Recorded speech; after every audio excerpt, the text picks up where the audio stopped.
আজকে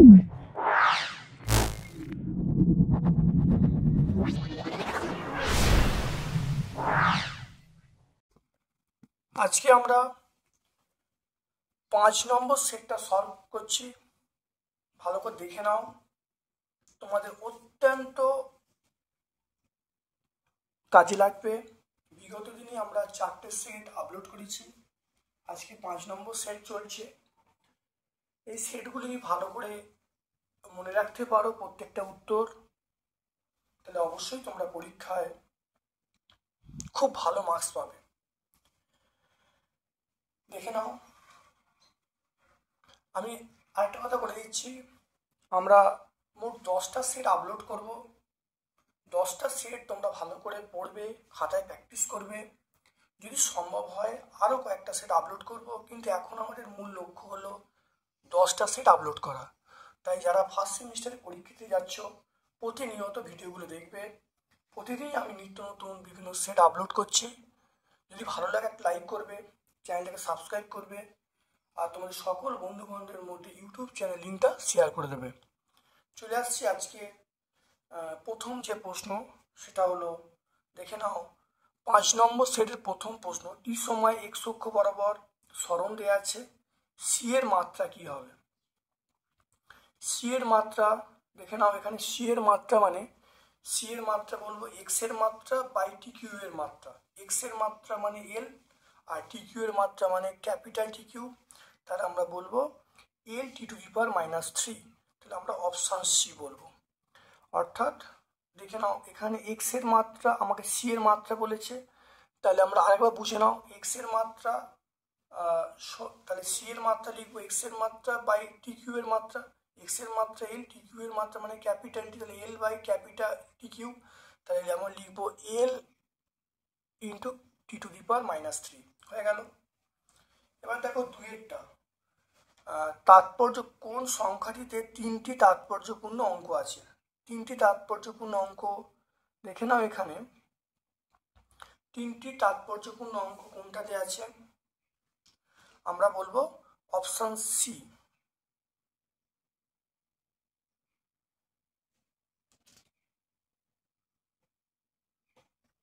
তিনটি তাৎপর্যপূর্ণ অঙ্ক আমরা কি বলবো? অপশন সি বলবো। দেখো 1, 2, 3, এটা কিন্তু 3টি তাৎপর্যপূর্ণ অঙ্ক। এখানে দেখো, কিন্তু এটা 3টে না, এটা 2টো হবে। এটা দেখো, এখানে দেখো কটা হবে, এখানে দেখো তোমার আছে 4টে, এখানে দেখো 4টে, কিন্তু এখানে দেখো তোমার 2টো হবে, এখানে 3টে, তাহলে অপশন সি হবে। তারপর এটা, এখানে দেখো 3এরটা রোধের, 2টি রোধের এটা দেওয়া আছে, সমান্তরাল সমবায়ে রেঞ্জটা দেওয়া আছে, তুল্যাঙ্ক রোধ কত হবে? 3এরটা, 3এর অপশানে অবশ্যই 7% হবে, অবশ্যই 7%। তারপর দেখে নাও 4 নম্বরটা, একজন পুলিশ জিপে করে সোজা রাস্তা বরাবর ভি বেগে একটি চোরকে তাড়া করলো। যখন জিপটি চোরের থেকে ডি দূরত্বে থাকে, তখন চোরটি স্থির অবস্থা থেকে এ ত্বরণ নিয়ে যাত্রা শুরু করলো। পুলিশের জিপটি চোরকে ধরতে সক্ষম হবে যদি পুলিশের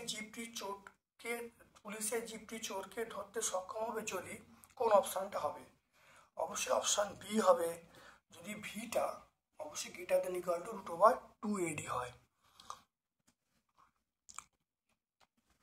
তারপরে দেখো, একটি সরলরেখা বরাবর গতিশীল একটি কণা সরলরেখা বরাবর গতিশীল হলে তার গতি কেমন হবে? তার গতি অপশান এ আমরা একমাত্রিক বলবো। তাহলে সরণ সময় লেখচিত্র কোনটা সম্ভব নয়? সরণ সময় লেখচিত্র সম্ভব নয়, এই যে অপশান বিটা কোনোভাবেই সম্ভব নয়, অপশান বি। তারপরে দেখো 7এরটা দেখে নাও, সরলরেখা বরাবর গতিশীল একটি কণা এ আবার ভি এর সম্পর্ক দেওয়া আছে, আমাকে বলছে স্থির অবস্থায় আসতে কত সময় নেবে, এটা আমরা অপশান ডি বলবো, অপশান ডি। 8এরটা দেখে নাও, তাহলে 15 মিটার পার সেকেন্ড বেগে একটি বেলুন নিচে নামছে, ভূপৃষ্ঠ থেকে বেলুনটির উচ্চতা বলা আছে 90 সেন্টিমিটার, তা থেকে একটি পাথরকে ফেলা হলো, ভূমি স্পর্শ করার সময় তার বেগ কত হবে? 8এর আমরা বলবো, 8এরটা আমরা অপশান ডি বলবো। আটেরটা আমরা অপশান ডি, সেটা হলো 45 মিটার পার সেকেন্ড আমরা বলবো। দেখো তারপরটা এখানে সরল সময় লেখচিত্র দেখানো হয়েছে, এখানে বেগ সময় লেখচিত্র কোনটা হবে সেটা বলতে বলছে। বেগ সময় লেখচিত্র অবশ্যই অপশান বি হবে। এগুলো সব ত্বরণ সময় লেখচিত্র নির্দেশ করবে, এটা হলো বেগ সময় লেখচিত্র। এখানে এক্স এর মান দেওয়া আছে, বেগের মান কত হবে, এক্স এর মান ওয়াই এর মান দেওয়া আছে, বেগের মান বার করতে বলেছে। এটা আমরা কি এখান থেকে দেখো যেটা, তাহলে এখানে দেখো এক্স এর মান এক্স সমান 3t কিউ, ওয়াই সমান 4t কিউ, তাহলে এখান থেকে বেগের মান বার করতে বলেছে, তাহলে আমরা অপশান এ বলবো। এর মান দেওয়া আছে, বি এর মান দেওয়া আছে, মধ্যবর্তী কোণ কত, মধ্যবর্তী কোণ এটা আমরা অপশান বি পাবো, অর্থাৎ 11 আমরা কি পাবো, 11টা আমরা অপশান বি পাবো।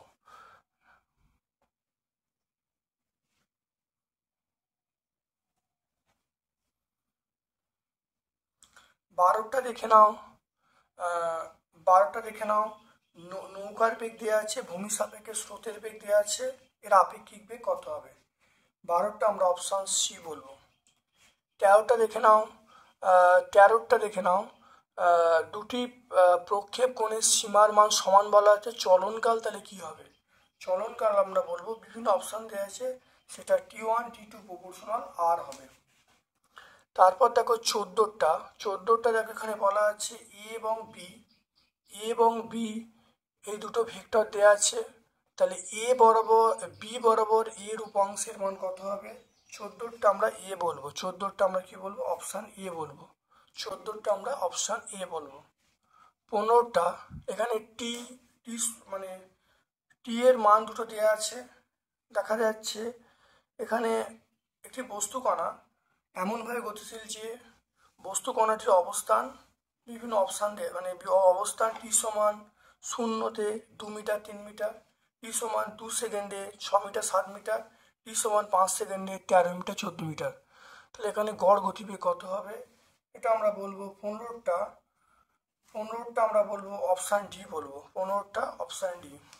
16টা দেখে নাও, 16 এখানে এটা 5 কেজি, এটা 10 কেজি, তাহলে বলেছে ত্বরণ কত, সূত্রে ফেললেই চলে আসবে। এটা এখানেই দেখো যে অঙ্কটা করা যায়, সূত্রটা হলো ত্বরণ, তাহলে ত্বরণটা এ সমান আমরা যেটা বলবো এম মাইনাস এম, তাহলে 10 মাইনাস 5 মানে 5 বলবো, 10 মাইনাস 5 মানে 5 বলবো। দেখো 10 মাইনাস 5 আমরা কত বলবো, 5 বলবো, 5 বাই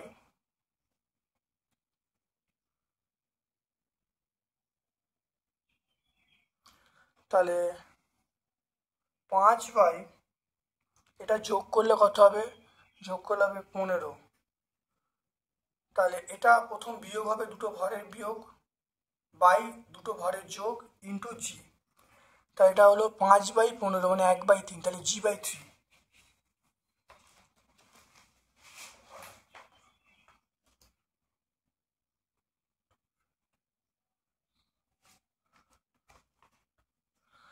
তাহলে 16টা আমরা অপশান সি বলবো, 16টা আমরা অপশান সি বলবো। কি করে হলো দেখে নাও, তাহলে ত্বরণ বার করার নিয়ম হলো এই মানে দুটো ভরের পার্থক্য বাই দুটো ভরের যোগ ইন্টু জি, তাহলে দুটো ভরের পার্থক্য দেখো 5 বাই দুটো ভরের যোগ মানে 15, তাহলে 5/15 ইন্টু জি, 5/15 মানে G/3, তাহলে অপশান সি হবে।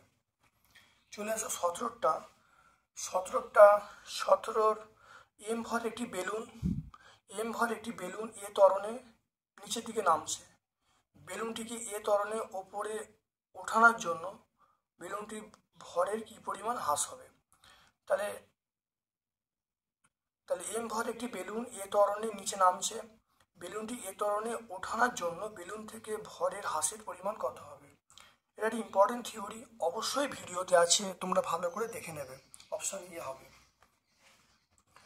তারপরে দেখে নাও 18টা, একটি স্থির বোমা বিস্ফোরণের ফলে 3টে টুকরো পাওয়া গেল, সেটা 12 মিটার পার সেকেন্ড বেগে 1 কেজি ভরের টুকরা সমকোণে এবং 2 কেজি ভরের অপর একটি টুকরো 8 মিটার পার সেকেন্ড বেগে এবং তৃতীয় টুকরোটি 0.5 কেজি ভরে, তাহলে বেগ কত হবে? এটা অবশ্যই 18, আমরা অপশান ডি বলবো, 40 হবে, 40 মিটার পার সেকেন্ড। 19 এটা চলে এসো, 16 কেজি ভর একটি ব্লককে 2 হাতে চেপে ধরে ওপরে তোলা হলো, তাহলে ব্যক্তির প্রত্যেক হাতের দ্বারা প্রযুক্ত বল কত হবে? স্থিতঘর্ষণের মানটা বলা আছে। 19-এর আমরা অপশান বি বলবো। 20টা দেখে নাও, 20টা দেখে নাও, সেটা হলো নততলের ওপর ব্লক রাখা আছে, নততলের ওপর একটি ব্লক রাখা আছে। যদি নততলটি 60 ডিগ্রি কোণ করে তাহলে ব্লকটি পিছলে পড়তে শুরু করে, তাহলে নততলের স্থিত ঘর্ষণ গুণাঙ্কের মান কত হবে? 20-র আমরা অপশান বি বলবো।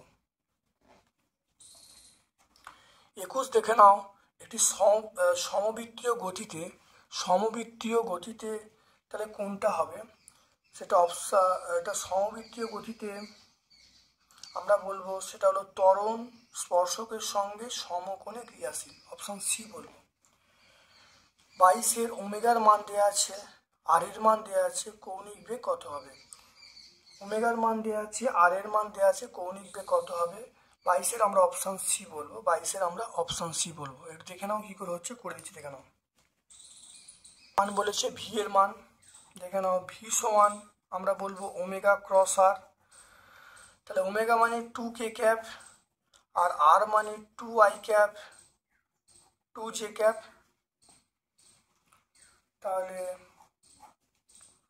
এটার সঙ্গে এইটা যদি করি, দেখে নাও এটার সঙ্গে এটা যদি করি তাহলে এটা করলে আমরা কত আসবে? এটা করলে আসবে 4j ক্যাপ, এটা 4j ক্যাপ, আর এইটা করলে দেখো 4j ক্যাপ, আর এইটা করলে দেখো -4i ক্যাপ, তাহলে -4i cap plus 4j cap. তাহলে দেখে নাও কি হলো, ভালো করে দেখে নাও, তাহলে এটা ক্রস এটা, তাহলে I cross K cap cross I cross, K cap cross I cross করলে আমরা জে ক্রস, তাহলে কে ক্যাপ ক্রস আই ক্রস করলে আমরা কি পাবো? জে ক্যাপ পাবো। এবারে দেখো কে ক্যাপ ক্রস জে ক্যাপ এটা করলে আমরা কি পাবো? -i ক্যাপ পাবো, তাহলে -i ক্যাপ, তাহলে সাজিয়ে নেওয়া হলো -4i cap plus 4j cap. তাহলে মনে রাখতে হবে এইটার সঙ্গে এইটা করলে এটা পাবো, তাকে প্লাস হবে, কিন্তু যখন অ্যান্টি ক্লকওয়াইজ হবে তখন সেটা মাইনাস। দেখো জে ক্যাপ ক্রস কে ক্যাপ ক্রস জে ক্যাপ করলে দেখো অ্যান্টি ক্লকওয়াইজ হয়ে যাচ্ছে, তখন সেটা মাইনাস হয়ে গেল। তাহলে অ্যান্সার হবে অবশ্যই অপশন সি।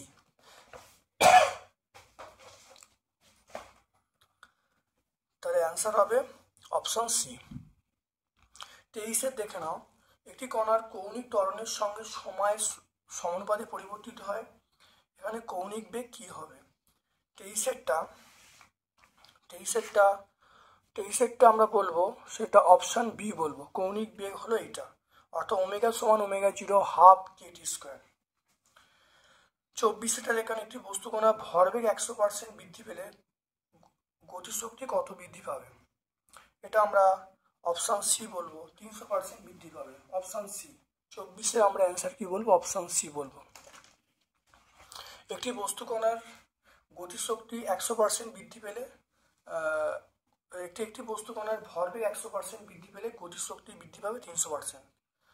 এম ভরের পয়েন্টটা, এম ভরে একটি বস্তু স্থির অবস্থা থেকে সমত্বরণে চলতে শুরু করলো, টি সময়ে বস্তুটি ভি বেগ লাভ করলো, ক্ষমতা কত হবে? 25-এর এটা আমরা অপশান ডি পাবো, 25-এর অপশান ডি পাবো। 26-এ শুধুমাত্র অসংরক্ষী বলের বিরুদ্ধে কার্য হয় তখন বিভিন্ন অপশান দেওয়া আছে, এটা আমরা অপশান বি বলবো, অপশান বি বলবো, যান্ত্রিক শক্তি মানে মোট যান্ত্রিক শক্তি ধ্রুবক থাকবে না, তাহলে অসংরক্ষী বলে যান্ত্রিক শক্তি ধ্রুবক থাকবে না। তারপর দেখো 27-এরটা, এম ভরে একটি বস্তু স্থির অবস্থা এলো, একটি সমভরের বস্তু এম, তাহলে এম ভরে একটি বস্তু স্থির অবস্থা এলো, অপর একটি সমভরের বস্তু ভি বেগে এসে বস্তুটির সঙ্গে সংঘর্ষ করলো, সংঘর্ষের পর প্রথম বস্তুটির বেগ কত হবে? এটা আমরা 27-এর এ বলবো, 27-এর এ সেটা ভি বলবো। তাহলে এরপর দেখো এইচ উচ্চতা থেকে একটি বলকে ফেলা হলো, প্রতিবার ভূমিতে স্পর্শ করার পরে 50% কম গতিশক্তি নিয়ে প্রতিক্ষিপ্ত হবে। থামার আগে মোট গতিশক্তি কতটা দূরত্ব অতিক্রম করবে? 28 আমরা অপশন সি বলবো। তারপর দেখো 12 দৈর্ঘ্যের, এই 12 দৈর্ঘ্যের একটি অনুভূমিক বৈদ্যুতিক তারের ঠিক মধ্যবিন্দুতে এম ভরে একটি পাখি বসাতে তারের মধ্যবিন্দু এইচ পরিমাণ নেমে আসে, তাহলে দড়ির টান কত হবে? দড়ির টান, এটা যেটা একটা থিওরি আছে অবশ্যই, সেটা হলো আমরা বলবো অপশান সি বলবো, সেটা mgl/2h, mgl/2h। তারপর দেখো 30-এরটা দেখে নাও, একটি পাতলা দণ্ড, এটা বলা আছে এখানে বলা আছে এক্স এবং ওয়াই অক্ষ ধরে ভরকেন্দ্রের অবস্থান কি হবে? 30-এর আমরা অপশন সি বলবো। 31, কোন বিকল্পটি সঠিক নয়? কোন বিকল্প সঠিক নয়? দেখে নাও, জাড্যভ্রামক স্কেলার রাশি, এটা সঠিক। জাড্যভ্রামকের মান অক্ষের ওপর নির্ভরশীল, এটা সঠিক। জাড্যভ্রামক সর্বদা ধনাত্মক হয়, এটাও সঠিক। আর কোনো নির্দিষ্ট দৃঢ়বস্তুর একটি জাড্যভ্রামক থাকে, এটা ঠিক নয়। তো এটা হলো অপশান ডি আমরা বলবো। 32-এ দেখে নাও, টাউ ভেক্টর সমান আর ক্রস এফ, এই অনুসারে বিভিন্ন অপশান হলো, আর হলো মূল বিন্দু সাপেক্ষে বলের প্রয়োগ বিন্দু অবস্থান ভেক্টর, অপশান বি হলো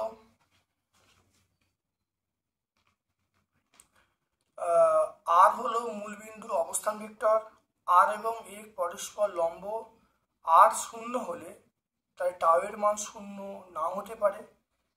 যেটা হবে সেটা হলো অপশান এ হবে, আর মূলবিন্দু সাপেক্ষে প্রয়োগ বিন্দুর অবস্থান ভেক্টর, অপশান এ। তারপর দেখো 33-এর প্রশ্ন দেখে নাও, থিটা নতিকোণ বিশিষ্ট কোনো নততল বরাবর একটি গোলক গড়িয়ে গড়িয়ে নামছে, গোলকটি কত ত্বরণ সহ নততলের ওপর পৌঁছাবে? 33-এর আমরা কি বলবো? 33-এর আমরা অপশান এ বলবো। 33-এর অপশান এ, সেটা 5/7 জি সাইন থিটা। 33-এ আমরা কি বলবো? অপশান এ বলবো, g/7 5/7 ইন্টু জি সাইন থিটা। তারপরে দেখো, একটি বালক তার হাত দুটিকে গুটিয়ে রেখে নিজ অক্ষের চারিদিকে ঘুরছে, এটি প্ল্যাটফর্মের কেন্দ্রে দাঁড়িয়ে আছে। একটি বালক হাত দুটিকে গুটিয়ে রেখে নিজ অক্ষের চারিদিকে ঘূর্ণায়মান একটি প্ল্যাটফর্মের কেন্দ্রে দাঁড়িয়ে আছে। একজন বালক তার হাত গুটিয়ে রেখে নিজ অক্ষের চারিদিকে ঘূর্ণায়মান প্ল্যাটফর্মের কেন্দ্রে দাঁড়িয়ে আছে। সংস্থাটির গতিশক্তিকে বালকটি হাত দুটি প্রসারিত করলে জাড্যভ্রামক দ্বিগুণ হলো। জাড্যভ্রামক দ্বিগুণ হওয়ার জন্য তাহলে গতিশক্তি কি হলো? গতিশক্তি কত হবে? তাহলে 34-এর আমরা বলবো অপশান বি বলবো। 34-এর তাহলে এটা k/2 হয়ে যাবে, গতিশক্তি অর্ধেক হবে।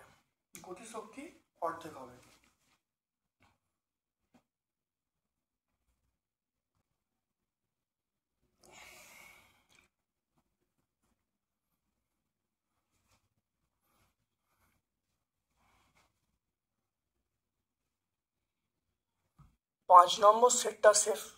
আজকে আমরা 5 নম্বর সেটটা শেষ করলাম। প্রতিটা সেট খুব ভালো করে দেখবে এবং আগে যে সকল ভিডিওগুলো আপলোড করা হয়েছে সেগুলো কিন্তু আগে দেখবে, কারণ সেগুলো দেখলে তবে এই সেটগুলো তোমাদের কাছে সোজা মনে হবে। এবং যদি ভালো লাগে ভিডিওটা লাইক করবে, চ্যানেলটা সাবস্ক্রাইব করবে, সকল বন্ধু বান্ধবের মধ্যে ইউটিউব চ্যানেল লিঙ্কটা শেয়ার করে দেবে। আমার পক্ষ থেকে তোমাদের সকলকে ধন্যবাদ ও শুভকামনা জানিয়ে আজকের মতো ভিডিও শেষ করলাম। Thank you.